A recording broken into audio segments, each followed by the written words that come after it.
या पुढील महत्त्वाच्या बातमीकडे महायुतीत जागा वाटपाचा मोठा तिढा निर्माण झाला। कारण अजित पवारांच्या राष्ट्रवादीचे तब्बल 20 आमदार असलेल्या जागांवर भाजपचे इच्छुक आक्रमक झालेत। त्यामुळे भाजपसमोर बंडखोरांना क्षमावण्याचं मोठं आव्हान आहे।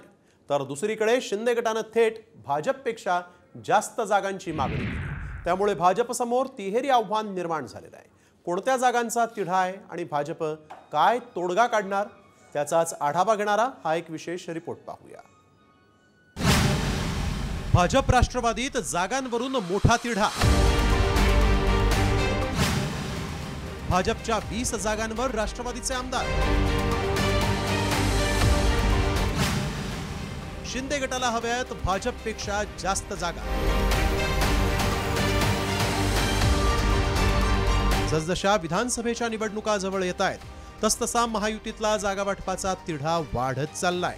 सर्वात मोठा डोकेदुखीचा मुद्दा ठरला तो भाजपच्या जागांवर असलेले अजित पवारांच्या राष्ट्रवादीचे आमदार। अजितदादांच्या 20 आमदारांविरोधात गेल्या वेळी पराभूत झालेले भाजपचे उमेदवार यंदा निवडणूक लढवण्यासाठी इच्छुक आहेत। त्यांना तिकीट न दिल्यास बंडखोरीच्या तयारीत असल्याचीही चर्चा आहे। त्यामुळे भाजपसमोर एका बाजूला जागा वाटपाचं टेन्शन असून दुसऱ्या बाजूला नाराजांचं मन वळवण्याचं मोठं आव्हान आहे। नेमक्या राष्ट्रवादीच्या कोणत्या जागांवरून हा वाद उफाळून येण्याची शक्यता आहे ते पाहू। 20 जागांवर भाजपला डोकेदुखी। इंदापूर दत्ता भरणे आमदार राष्ट्रवादी अजित पवार। हर्षवर्धन पाटील इच्छुक। वडगाव शेरी सुनील टिंगरे आमदार राष्ट्रवादी अजित पवार। जगदीश मुळीक इच्छुक भाजप। वाई मकरंद पाटील आमदार राष्ट्रवादी अजित पवार। मदन भोसले इच्छुक भाजप। अकोले किरण लहामटे आमदार राष्ट्रवादी अजित पवार। वैभव पिचड इच्छुक भाजप। कोपरगाव आशुतोष काळे आमदार राष्ट्रवादी अजित पवार। विवेक कोल्हे इच्छुक भाजप। अमळनेर अनिल पाटील आमदार राष्ट्रवादी अजित पवार। शिरीष चौधरी इच्छुक भाजप। पुसद इंद्रनील नाईक आमदार राष्ट्रवादी अजित पवार। निलय नाईक इच्छुक भाजप। बडनेरा रवी राणा आमदार भाजप समर्थक। शिवराय कुलकर्णी इच्छुक भाजप। अर्जुनी मोरगाव मनोहर चंद्रिकापुरे आमदार राष्ट्रवादी अजित पवार। राजकुमार बडोले इच्छुक भाजप।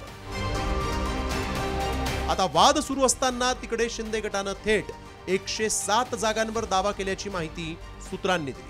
एवढंच नव्हे तर मुख्यमंत्री आपल्या पक्षाचा असल्यामुळे आणि लोकसभेत भाजपपेक्षा चांगलं यश मिळाल्यामुळे भाजपपेक्षा जास्त जागा शिंदे गटाने मागितल्या।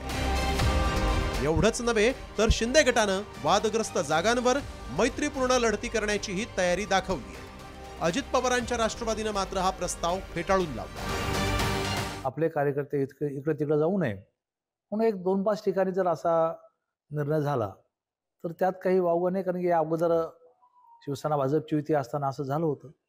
मैत्रीपूर्ण लढत राज्यामध्ये झाली होती। आमची अपेक्षा तर साहजिक आहे की आमच्या जास्तीत जास्त जागा त्यामध्ये आल्या पाहिजेत। नाही जास्तीत जास्त तर कमीत कमी समसमान जागा तरी या ठिकाणी आल्या पाहिजेत अशा प्रकारची मागणी आमची या ठिकाणी असणार आहे। दादांत खोटं आहे। कुठल्याही जागेवरती मैत्रीपूर्ण लढती वगैरे हा विषय कालच्या बैठकीमध्ये त्या ठिकाणी नव्हता। महायुती 288 जागा महायुती म्हणूनच लढणार आहे। राष्ट्रवादी सोबत 20 जागांवर भाजपचा तिढा सुरू असताना अनेक ठिकाणी शिंदे गटाचे आमदार असून अजितदादांच्या राष्ट्रवादीचे इच्छुक उमेदवार आहेत। त्यामुळे हे त्रांगडं भाजप कसं सोडवणार, हा तिढा सोडवताना आपल्याच पक्षातल्या नाराजांना कसं रोखून धरणार, अशा अनेक प्रश्नांमुळे महायुतीत सर्वाधिक डोकेदुखी भाजपची वाढणार आहे। त्यामुळे महायुती एकसंधपणे निवडणुकीला सामोरं जाणार की मैत्रीपूर्ण लढतीची रणनीती आखणार याबाबत उत्सुकता आहे। ब्युरो रिपोर्ट साम टीव्ही।